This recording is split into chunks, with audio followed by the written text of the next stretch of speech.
Assalamualaikum warahmatullahi wabarakatuh. Alhamdulillahirabbil alamin. Pagi ini kita dapat bertemu melalui Zoom meeting. Kita akan melanjutkan perkuliahan kita untuk pertemuan yang kedua, mata kuliah leadership.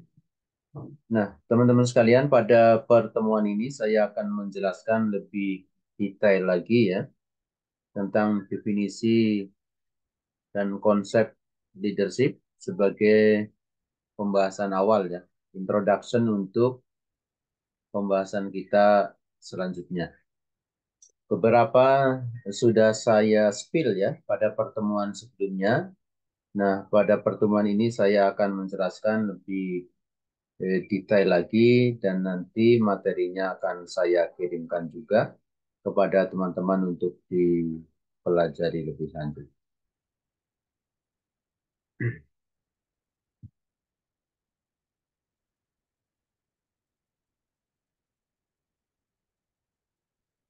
Ya, saya share screen dulu ya.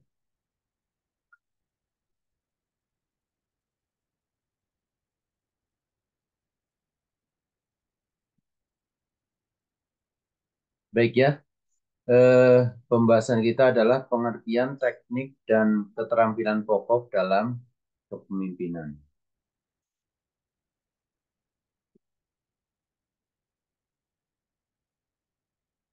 Oke, ini masih dalam bahasa Inggris ya, tidak apa-apa ya, ini sederhana saja ya. Boleh nanti teman-teman sambil tulis ya, mungkin ada beberapa kata yang kurang dipahami ya. Yang pertama adalah definisi. Apa itu leadership? Leadership is an ability to move people toward goal. Ya, kepemimpinan atau leadership adalah sebuah keterampilan untuk mengarahkan orang pada tujuan. Jadi di sini ada 4 kata kunci ya. Mungkin teman-teman sudah membaca buku-buku lainnya. Di situ ada banyak definisi tentunya yang dalam beberapa hal mungkin berbeda dengan yang ada di dalam definisi ini.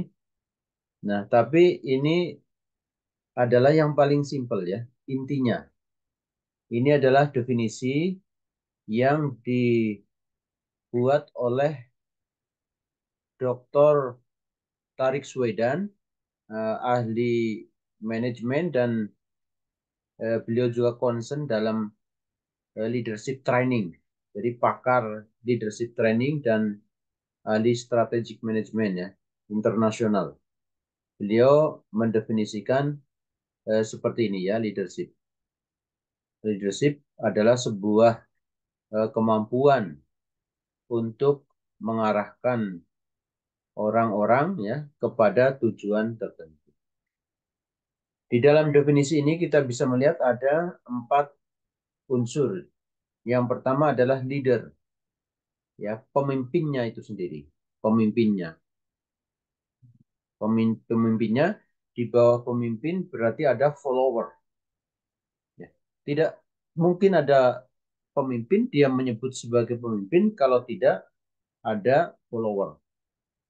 Ya. Mungkin ada seseorang yang mengatakan dia pemimpin atau dia itu memang punya eh, kompetensi dan sifat-sifat kepemimpinan.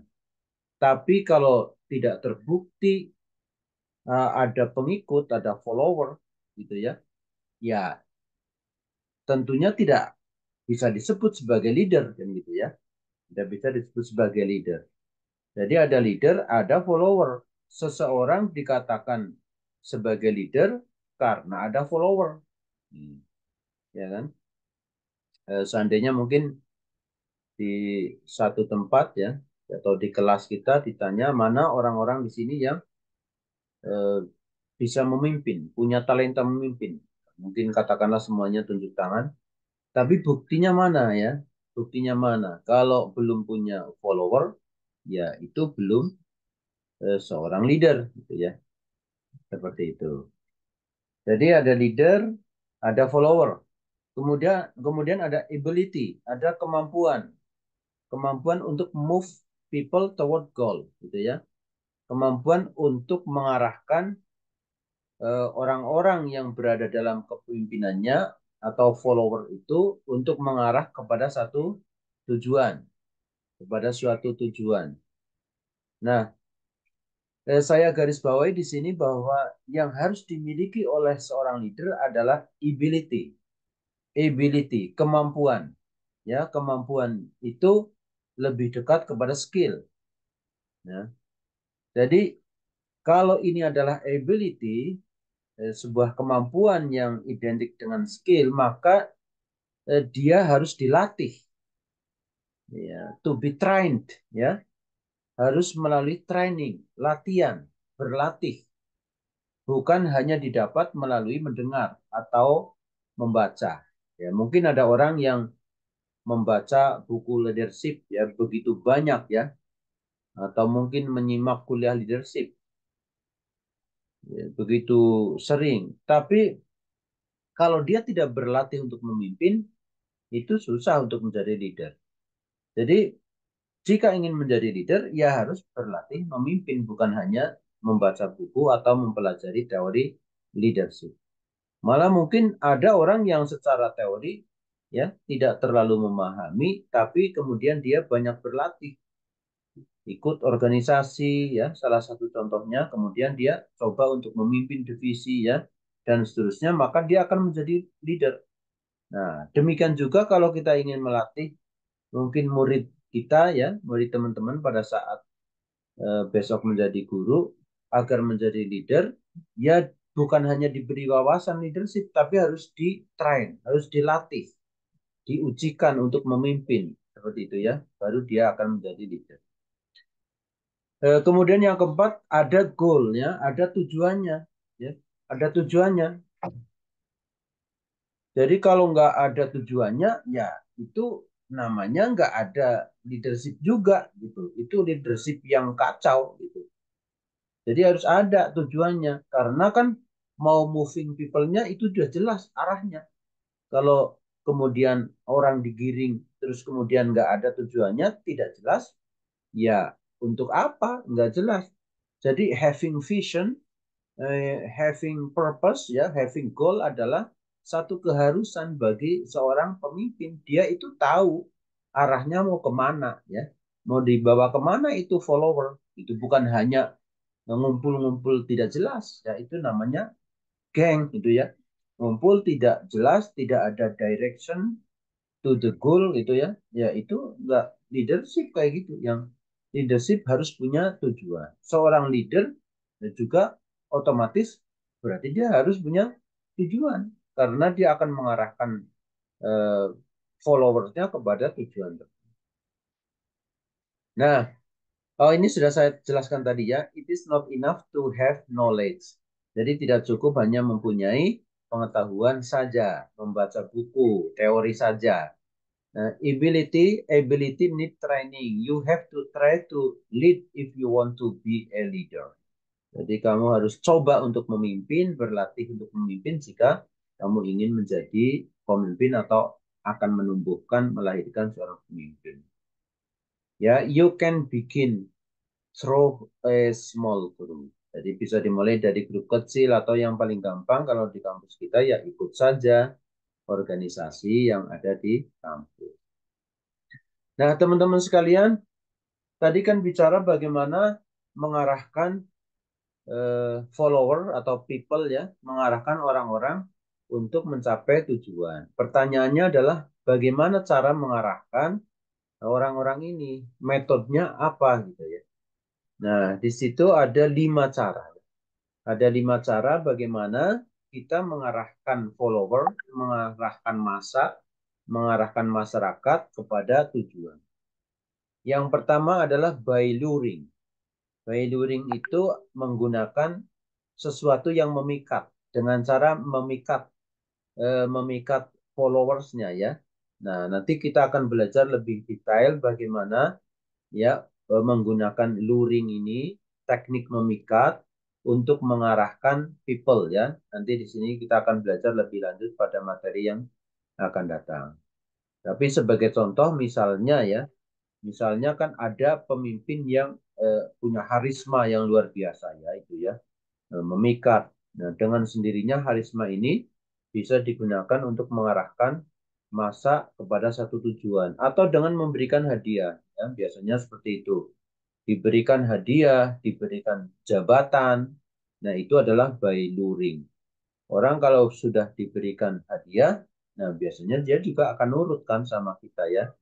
Karena sudah diberikan reward, dia akan nurut. Diberikan position, gitu ya. Biasanya dalam dunia politik banyak yang seperti itu.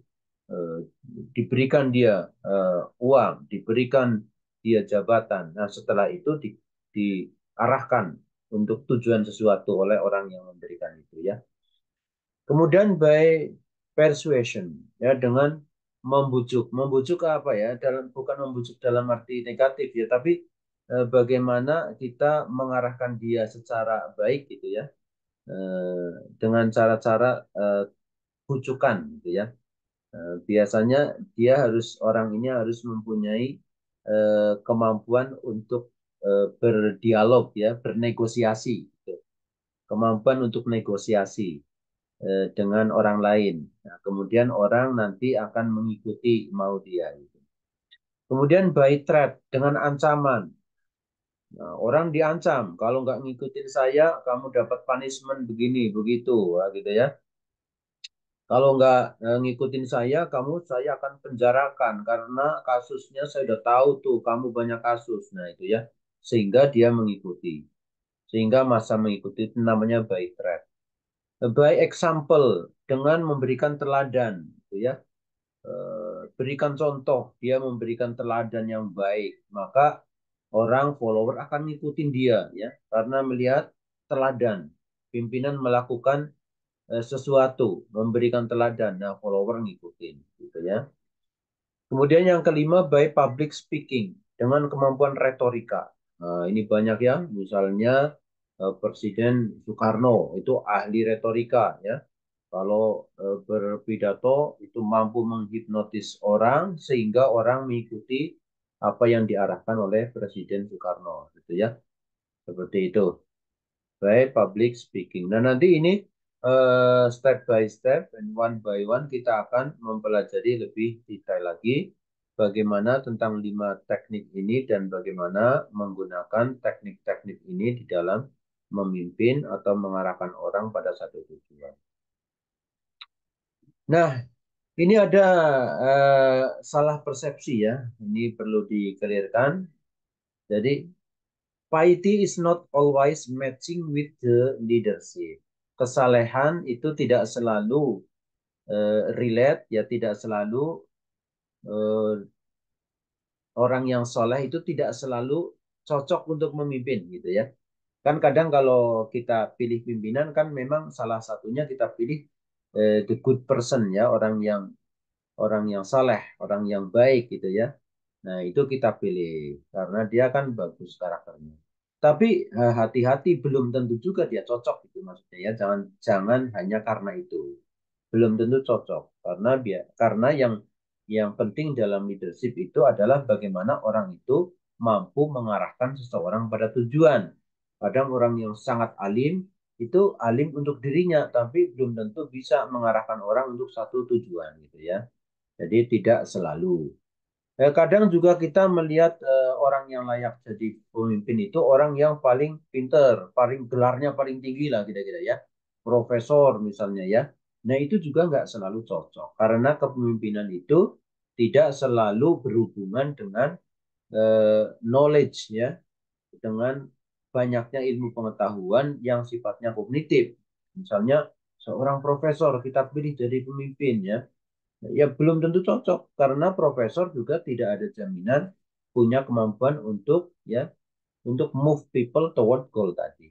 Tidak punya kemampuan untuk mengarahkan massa kepada satu tujuan. Jadi jangan terjebak dengan hanya karena dia mungkin yang paling saleh gitu ya, atau mungkin paling berpengetahuan. It is not enough for leader. Ya, they uh, must competent to move people toward goal. Jadi harus dia punya kompetensi yang mampu untuk mengarahkan massa kepada tujuan. Nah, teman-teman sekalian, ada dua tipe kepemimpinan. Yang pertama adalah pemimpin, dua tipe pemimpin maksud saya. Yang pertama adalah pemimpin yang baik, yang kedua adalah pemimpin yang buruk. Nah, ini menjadi perhatian kita ya. Ada orang yang punya talenta kepemimpinan, dia mampu memimpin, mampu mengarahkan orang pada satu tujuan, tapi dia adalah bad leader. Nah, ini bahayanya. Kita hati-hati kalau ada bertemu atau bersama orang-orang seperti ini. Kadang kita bersama satu komunitas, kita terarahkan, terpengaruhi oleh orang, ya, tapi orang yang buruk. Ya, secara sendirinya kita akan menjadi buruk gitu ya. Seringkali begitu ya. Nah, itu kita hati-hati betul ya. Jadi perhatikan kita harus mengarah kepada good leader ya.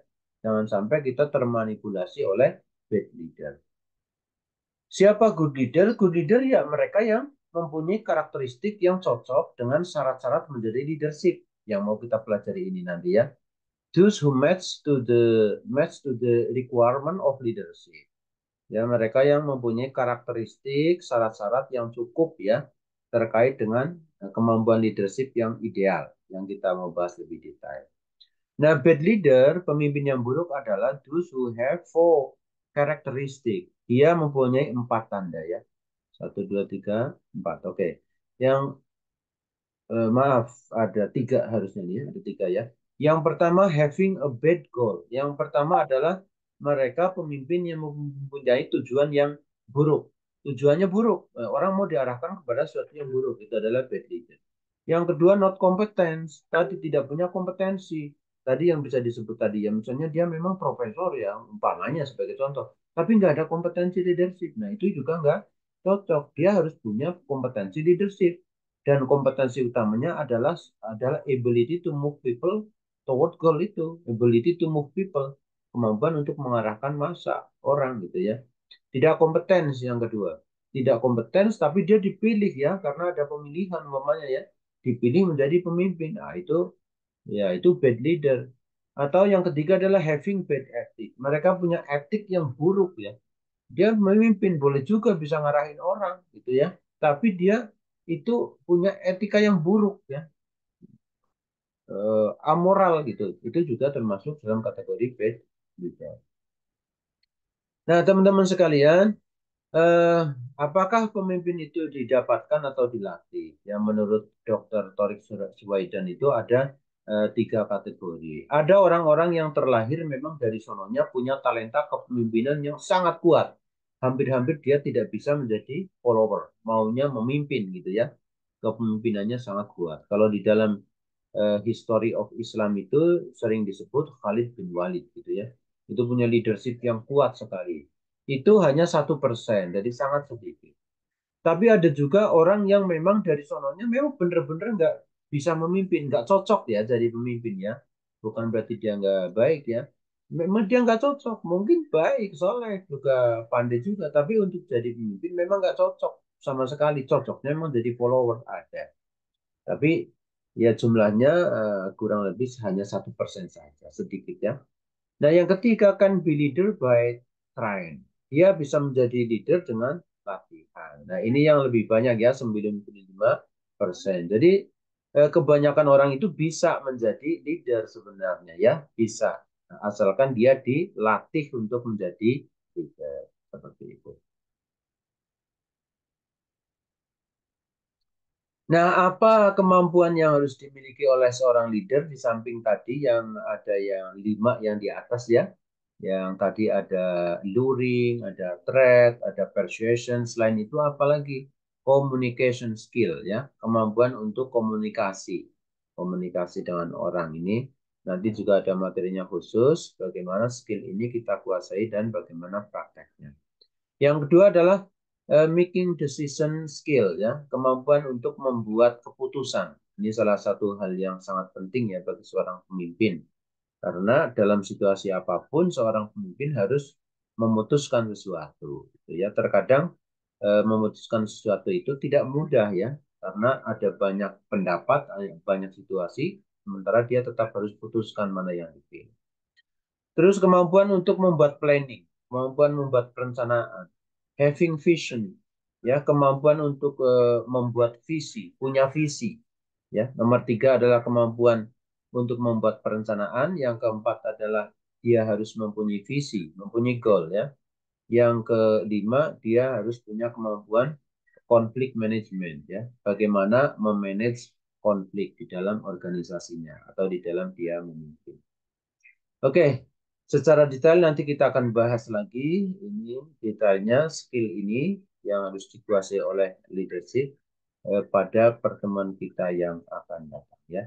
Demikian teman-teman sekalian perkuliahan hari ini sebagai introduction menuju materi detailnya dan silakan kita berdiskusi ya, kita boleh berdiskusi di materi ini melalui kolom komentar atau juga bisa memberikan respon ya, tidak harus question, tidak harus pertanyaan, tapi Anda memberikan respon, tanggapan, dan lain-lain. Dibolehkan untuk memperkaya pemahaman kita. Terima kasih. Wassalamualaikum warahmatullahi wabarakatuh.